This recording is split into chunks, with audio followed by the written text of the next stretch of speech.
पिंड पदावरी पिंड पदावरी दिला आपुलिये करी माझे झाले गयावर जन फिटले पितराचे ऋण केले कर्मांतर बोंब मारिली हरिहर माझे झाले गयावर जन फिटले पितराचे ऋण तुका म्हणे माझे भार उतरिले ओझे माझे झाले गयावर जन फिटले पितराचे ऋण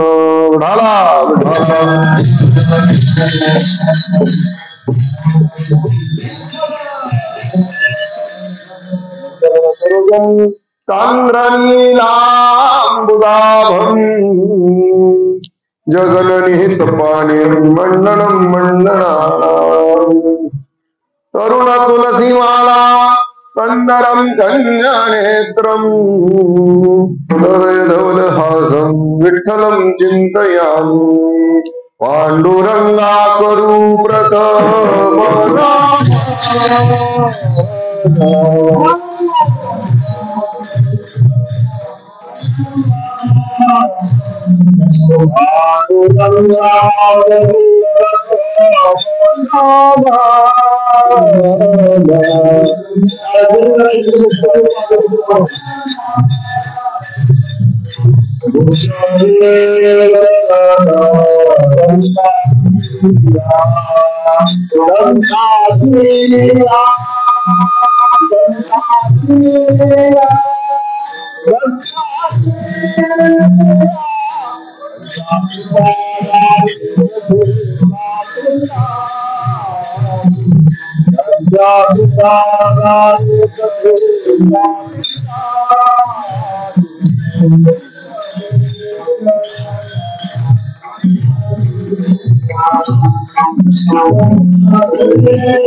दुसरे चरण संतांचिया प्रमाणे कधीचा विस्तार बाबाजी सद्गुरु दास तुकार नमो सद्गुरु तुकया ज्ञान दीपा नमो सद्गुरु सच्चिदानंद रूपा नमो सद्गुरु भक्त कल्याण मूर्ती नमो सद्गुरु भास्करा पूर्ण चित्ते जयांचे केलिया स्मरण होय सकळ विद्येचे अधिकरण श्रीचरण श्री गुरूंचे ते नमस्कार मी आता कीर्तन सेवेकरिता निवडलेला भक्त संत सम्राट विश्ववन्य महाराष्ट्र भोजनाचार्य श्रीमंत श्री जगद्गुरु तुकोबाराय महाराज यांचा 4 चरणाचा अत्यंत गोड आणि अत्यंत उत्कृष्ट अशा पद्धतीचा विठाला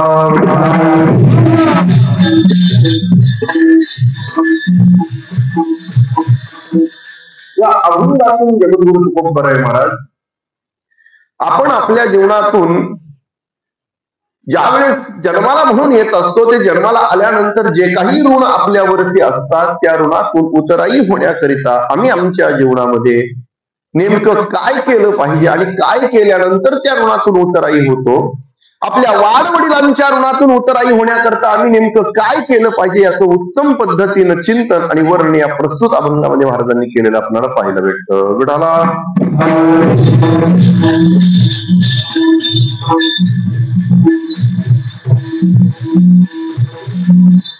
चिंतनास आरंभ करण्यापूर्वी अल्पसा परिहार देणं आवश्यक आहे, गरजेचं आहे. पवित्र पावन भूमी असणाऱ्या आपल्या या खंडाळी गावामध्ये भगवंताच्या असीम कृपेने साधू संतांच्या कृपा आशीर्वादाने समस्त ग्रामस्थांच्या सामंजस्याने चालू असणारा एक दिवसीय कीर्तन महोत्सव आज या ठिकाणी साजरा होतो आहे ना, संपन्न होत आहे. त्याचं औचित्य आपल्या सर्वांना जवळपास ज्ञात आहे ना, माहित आहे. आपल्या या खंडाळी गावामध्ये सर्वांना ज्ञात असणारे माहित असणारं व्यक्तिमत्व आदरणीय वैकुंठवासी शंकरराव नितीनजी अर्थात नाना संपत्ती पताळे यांचं असणार हे प्रथम पुण्यस्मरण नाम वर्ष श्राद्ध. आणि त्याच प्रथम पुण्यस्मरणाच्या निमित्तानं आज आपण सर्वजण या ठिकाणी जमलेलो आहोत.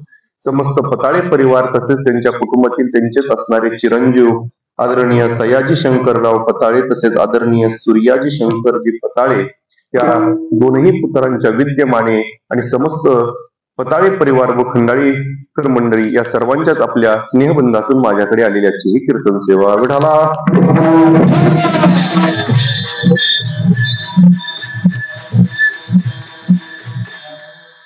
आपण जर का थोडस विचार केला तर आपल्याला सर्वांना लक्षात घेता येण्यासारखं आहे. पुण्यतिथी पुण्यस्मरण आपण सर्वजण साजरे करत असतो, परंतु करत असण्याच्या पाठीमागे आपण सर्वजण नेहमी सांगत असतो की जीवनामध्ये काहीतरी पुण्य संपादन केलेलं आहे म्हणून पुण्यतिथी असते. आणि एवढंच नव्हे, येत असताना येण्याच्या बाबतीमध्ये जर आपण थोडासा विचार केला तर आपल्या सर्वांना लक्षात घेता येण्यासारखं आहे. सामान्य जीव म्हणून जन्माला येत असतो त्याची पुण्यतिथी नाहीतर वर्ष श्राद्ध आहे, नाही का. सामान्य म्हणून जन्माला आला तर त्याचं वर्ष श्राद्ध, त्यातल्या त्यात पुण्य संपादन केलं तर पुण्यतिथी. येण्यामध्ये अनेक जण येतात. या मृत्यू लोकामध्ये येत असताना भगवान परमात्माही येतो, संत महात्मेही येतात आणि सामान्य जीवही जन्माला येतो. परंतु येत असताना सर्वांचंच वर्ष गेल्यानंतर सर्वांचंच वर्ष श्राद्ध किंवा पुण्यतिथी नाही. बरं, आपण थोडासा विचार केला तर आपल्याला सर्वांना लक्षात घेता येण्यासारखं आहे. भगवान परमात्म्याची आम्ही जयंती साजरी करत असतो. संत महात्म्यांचा समाधी सोहळा आहे आणि असणाऱ्या सामान्य जीवाचं वर्ष श्राद्ध आहे. त्याचं कारण काय आहे त्याचा थोडासा बारकाईने विचार केला तर आपल्याला लक्षात घेता येईल की भगवान परमात्म्याचं येणं अलौकिक आहे. ऐका बरं, भगवंताचं येणं अलौकिक आहे म्हणून भगवान परमात्म्याची आम्ही जयंती साजरी करतो. आम्ही जसं सामान्य रूपाने जन्माला येतो तसं भगवंताचं येणं नाही. भगवंताचं येणं अलौकिक आहे. अयोनी संभव नोहे काही श्रमी, महाराज म्हणतात अयोनी संभव भगवान परमात्मा त्याचं येणं अलौकिक आहे म्हणून भगवंताची जयंती आहे. संत महात्मे तुमच्या आमच्या सारखे जन्माला आलेले दिसतात, परंतु जरी जन्माला तुमच्या आमच्या सारखे जरी आले तरी संतांचं जाणं अलौकिक आहे. तुमच्या आमच्या सारखं सामान्य रूपाने संतांचं जाणं नाही, संतांचं जाणं अलौकिक आहे म्हणून संतांचा समाधी सोहळा आहे. म्हणजे भगवंताचं येणं अलौकिक आहे म्हणून भगवंताची जयंती आहे, संतांचं जाणं अलौकिक आहे म्हणून संतांचा समाधी सोहळा आहे. तुमचं आमचं येणंही अलौकिक नसतं आणि जाणंही अलौकिक नाही म्हणून आमचं वर्ष श्राद्ध आहे.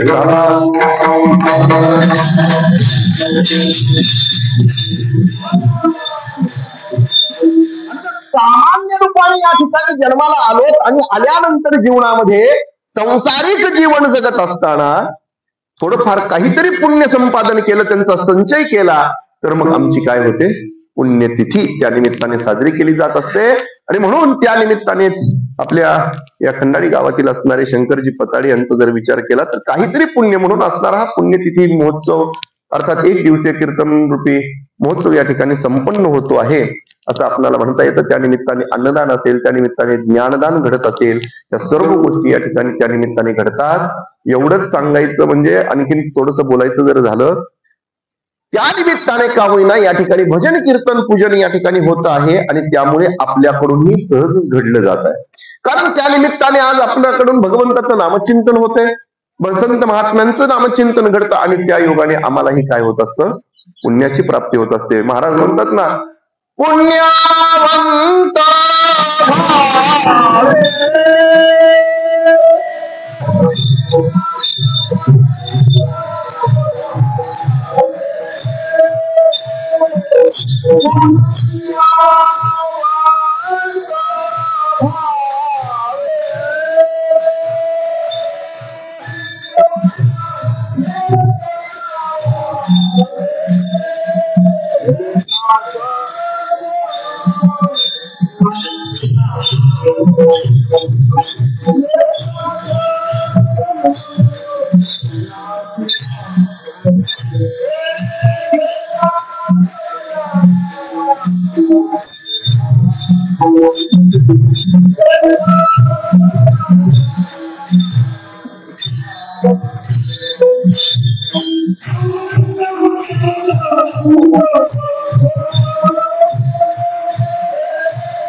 पुण्यवंत व्हावे घेता सज्जनाची नावे. अर्थात महाराज सांगतात की त्या योगाने आम्हाला पुण्य संपादन होत असतं. का? कारण त्या योगाने आम्हाला त्या ठिकाणी भगवान त्याचे भगवत भक्त असणारे संत महात्म्यांचं नामचिंतन आमच्याकडून घडलं जातं आणि आम्हाला काय होतं, पुण्याची प्राप्ती होत असते.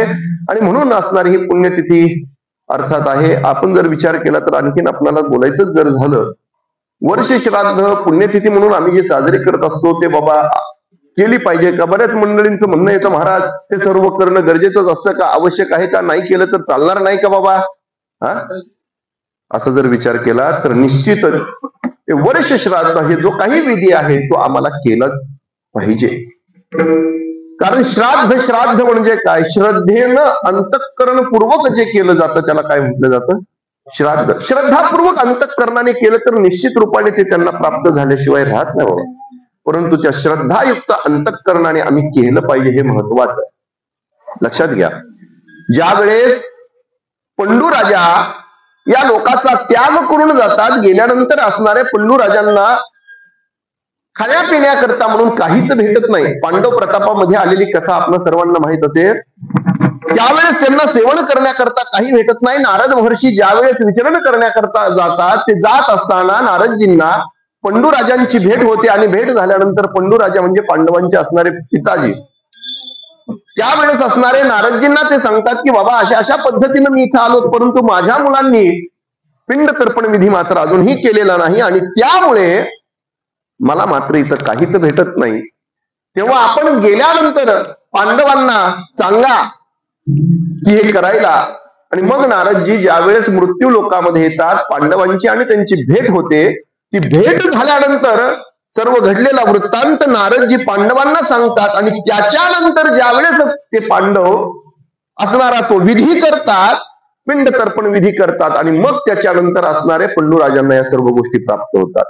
याचा अर्थ काय? पुराणातून जर का आपण थोडासा इतिहास म्हणून जर विचारात घेतला तर लक्षात येता येण्यासारखं आहे की ह्या ज्या गोष्टी आहेत या नुसत्या असणाऱ्या कपोल कल्पित मनात आलेले आहेत म्हणून चाललेले आहेत असा नाही, तर पुरावा इतिहास या सर्व गोष्टीचे दाखले आपल्याकडे आहेत आणि त्या असणाऱ्या परंपरेनं म्हणून या चालत आलेल्या गोष्टी आहेत आणि या केल्याच पाहिजेत आणि केल्या तरच त्यांना प्राप्त होतात आणि त्या ऋणातून आपण उतराई होतो, म्हणून हे करणं गरजेचं आहे. विठाला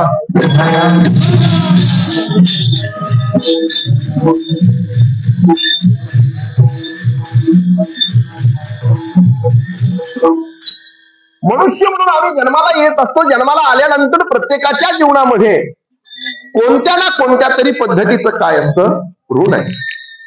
अनेक पद्धतीचा ऋणाचा निर्देश केलेला आपल्याला पाहायला भेटतो. शिक्षावल्ली प्रकरणामध्ये ऋण निर्देशांचं वर्णन आलेलं आहे.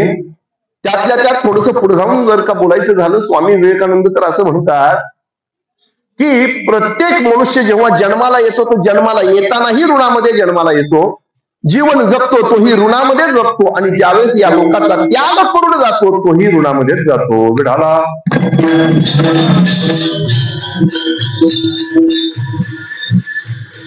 सांगायचं तात्पर्य काय आहे की मनुष्य म्हणून आम्ही जन्माला येतो, ते आल्यानंतर आमच्या जीवनामध्ये अनेक प्रकारचं ऋण आहे, आणि त्या ऋणातून उतराई होण्याकरता जो प्रयत्न करत असतो त्याला कृतज्ञ म्हटलं जातं, आणि ऋणातून उतराई होण्यासाठी जो प्रयत्न करत नाही अर्थात उपकाराची परतफेड हा अपकाराने करतो त्याला कृतघ्न म्हटलं जातं.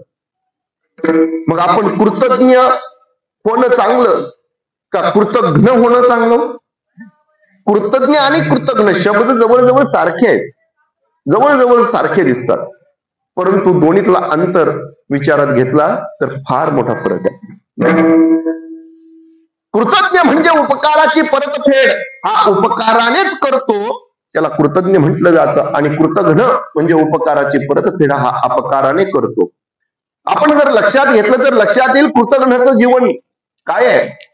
कृतज्ञाचे असणारे जीवन जगणाऱ्या व्यक्तीला या लोकातही सुखाची प्राप्ती नाही, पदोपदी दुःखालाच सामोरं जावं लागतं, आणि या लोकाचा त्याग जरी केला तरी त्याला सदगती नाही तर अधोगतीचीच प्राप्ती होते. विढाला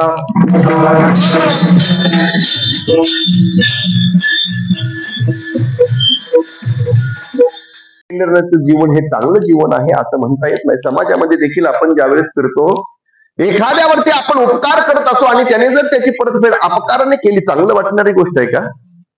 नाही.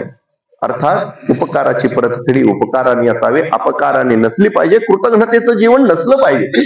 आपल्या सर्वांना माहित असणारं उदाहरण आहे भस्मासुराचं.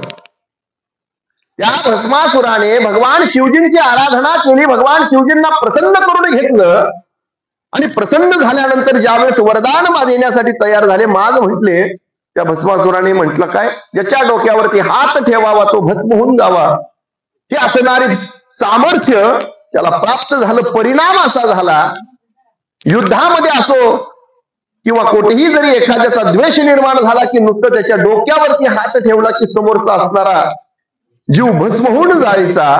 ही सामर्थ्य प्राप्त झालं, उन्मत्त झाला. देवता लोकांना देखील घाबरायला तयार नाही, आणि त्यावेळेस देवता लोक पळत सुटले. आता काय करावं? मग ज्याने वरदान दिले त्यालाच जाऊन सांगावं गाराणे म्हणून देवता लोकांची गाराणे शिवजींकडे. मग मात्र शिवजींच्या लक्षात आलं काय करावं, म्हणून शिवजी त्यांना भेटण्यासमोरून येत होते. आल्याबरोबर त्यांच्याकडे पाहिलं आणि समजावून सांगायला लागले, परंतु उन्मत्त झालेला तो भस्मासूर सामर्थ्य प्राप्त आहे म्हणून ज्या शिवजींनी वरदान दिलेलं होतं त्या शिवजींच्या डोक्यावर हात ठेवायला नाही. म्हणजे ज्याने आपणाला वरदान दिलं त्याच्याच डोक्यावरती हात ठेवायला निघणारे असे भस्मासूर कमी नाहीत. समाजातही असे भस्मासूर आजही बरेच आहेत, नाही का? तर या अशा भस्मासुराचं ज्यावेळेस अर्जुनाला भगवान श्रीकृष्ण परमात्मा बोलतात त्यावेळेस अर्जुन देखील बोलत असताना म्हणतो, मी तव, नाही का, पार्थ, अर्थात मी काय भस्मासूर आहे का? आमची वृत्ती तशी नाही. अर्थात आमच्या जीवनाची वाटचाल ही भस्मासुराचा आदर्श घेऊन नसली पाहिजे, तर अर्जुनासारख्या संत महात्म्यांचा असणाऱ्या जीवनाचा आदर्श घेऊन आमच्या जीवनाची वाटचाल असली पाहिजे. बुढाला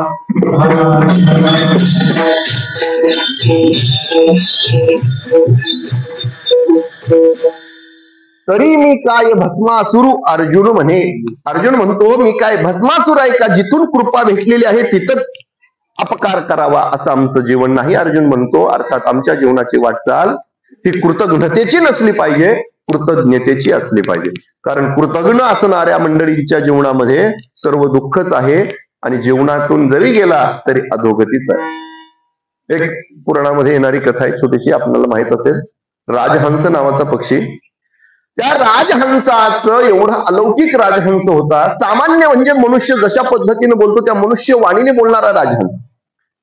या असणाऱ्या लोकातून ब्रह्मलोकामध्ये जायचा, ब्रह्मचर्चा श्रवण करायचा, आणि त्याच नगराचा जो राजा आहे त्या राजाला येऊन परत ती असणारी सर्व ब्रह्मचर्चा सांगायचा. ही त्याची रोजची दिनचर्या. जंगलातून एके दिवशी जात असताना तो राजहंस निघाला आणि एक पांथस्थ व्यक्ती जंगलातून निघालेला वाटसरू त्याची भेट झाली.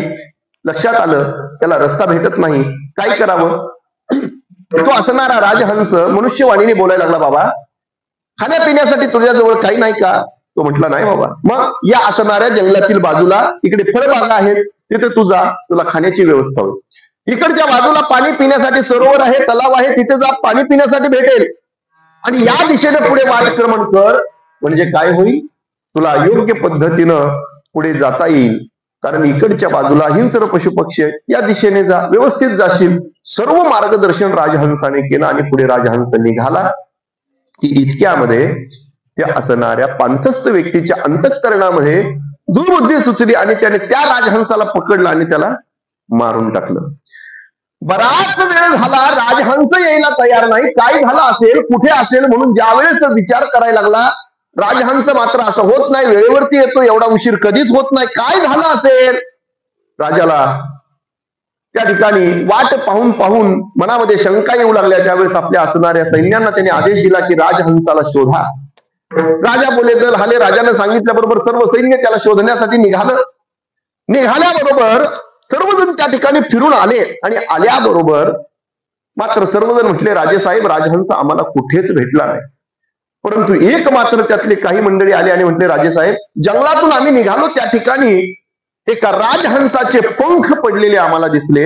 असं वाटत आहे की कोणीतरी आपल्या राजहंसाची हत्या केलेली आहे. कोण आहे काय आहे माहित नाही. मग जो कोणी तुम्हाला वाटतो आहे त्याला तुम्ही पकडा, धरा आणि घेऊन या. सांगितल्याबरोबर त्यांनी शोधाशोध केली, त्या व्यक्तीला पकडलं, त्याला आणलं, राजदरबारामध्ये उभा केलं आणि मग मात्र राजा बोलायला लागला. सांग म्हटले, तू राजहंसाला मारलं का. आता थोडीच कबूल होणार आहे. तो म्हटला, राजेसाहेब मी मारलं नाही. राजाला संशय पक्का होता. 2 फटके लावले, फटके दिल्याबरोबर खरं बोलायला लागला. म्हटला, राजेसाहेब खरं सांगतो, म्हटला माझ्याकडूनच हा अपराध घडलाय. का मारलं बाबा एवढं फक्त मला सांग. म्हटलं, राजा राजहंसाला तुझे मारलं ते का मारलं, त्याने तुला काय अपकार केला, काही विजा पोहोचवली, काही दुःख दिलं, काय नेमकं त्याने केलं म्हणून तू त्याची हत्या केली. राजा असं बोलल्याबरोबर तो असणारा पांथस्थ व्यक्ती म्हटला, राजेसाहेब खरं सांगतो, या असणाऱ्या राजहंसाने माझ्यावरती काहीच अपकार केला नाही, उलट उपकारच केला. खाण्यापिण्यासाठी जवळ काही नव्हतं, मला फळबागा दाखवल्या. पाणी पिण्यासाठी जवळ नव्हतं, मला जलाशय दाखवला. मला मार्गक्रमण करण्याकरता योग्य मार्ग माहित नव्हता, तो योग्य मार्गही त्याने दाखवला. मग एवढा जर त्याने उपकार केला, राजा म्हटला तू मारलं का त्याला.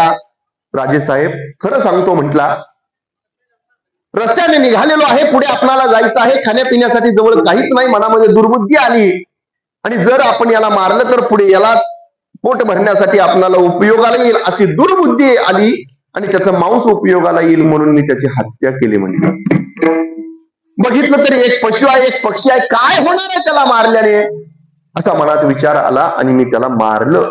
अशा पद्धतीनं तो असणारा पांथस्थ व्यक्ती म्हटला काय की बघितलं तर एक पशु आहे, एक पक्षी आहे, काय होतं त्याला मारल्याने.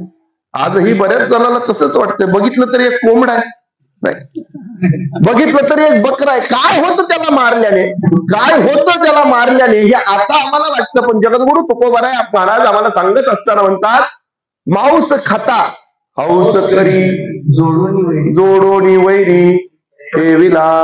अर्थात महाराज सांगतात की त्या योगाने आज आम्हाला हौस वाटत असेल, पण पुढच्या जन्माचा वैरी आमचा आम्ही जोडून ठेवतोय विठाला.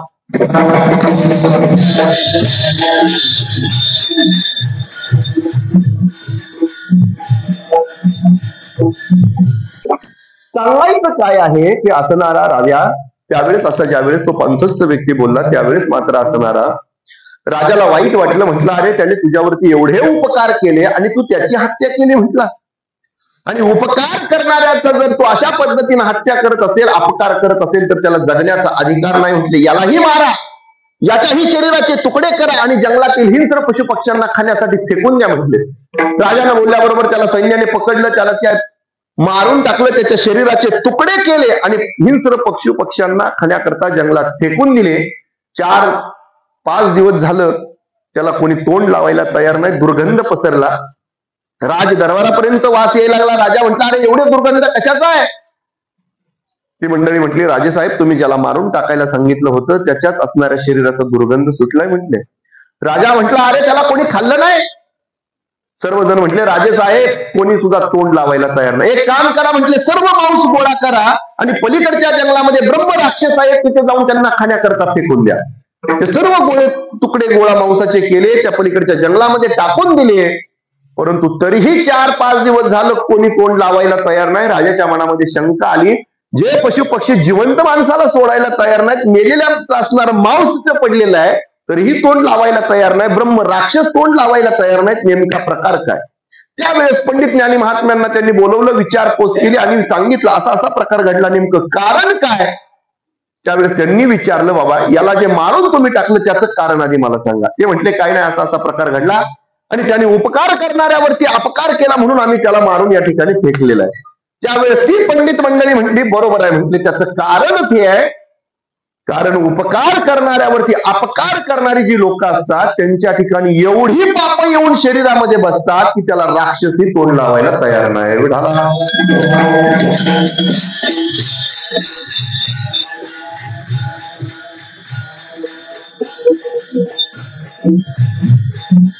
कशा करता बोललो तर त्याचं कारण आहे की आमचं जीवन हे अपकाराचं नसलं पाहिजे, कृतघ्नतेचं नसलं पाहिजे, तर उपकारी जीवन असलं पाहिजे, कृतज्ञतेचं जीवन असलं पाहिजे, तर जीवनाची सार्थकता आहे.